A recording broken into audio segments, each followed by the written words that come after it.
Hello, আসসালামু আলাইকুম। আমি আজকে যে ভিডিওটি শেয়ার করছি এটি হচ্ছে নেপালের একটা গ্রামের ভিডিও।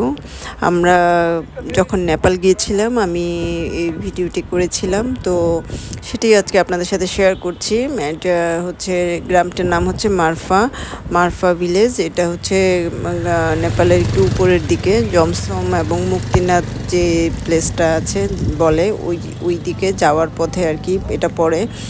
তো এখানে হচ্ছে প্রচুর অ্যাপেল গার্ডেন আপনি দেখতে পাবেন। এই গ্রামের আশেপাশে প্রচুর অ্যাপেল গার্ডেন রয়েছে। আমরা অ্যাপেল খেয়েছিলাম এবং অ্যাপেল জুস খেয়েছিলাম, যেটা টেস্ট খুবই ভালো ছিল। আর গ্রামটা তো দেখতে খুবই চমৎকার, বাড়িগুলা খুবই সুন্দর, সাজানো গোছানো, একদমই ছবির মতো লাগছিল দেখতে। তো এই তো আমরা ঘুরে ফিরে দেখছিলাম, কিছু ছবি তুলছিলাম, ছোট ছোট ভিডিও ক্লিপস নিচ্ছিল বাচ্চারা। তো খুবই এনজয় করেছি আমরা। যদি কখনো আপনি নেপালে যান, ঘুরে দেখে আসতে পারেন, খুবই ভালো লাগবে আশা করি। আর চমৎকার একটি গ্রাম। তো এই তো, সবাই ভালো থাকবেন। ছোট একটা ভিডিও ছিল। আল্লাহ হাফেজ।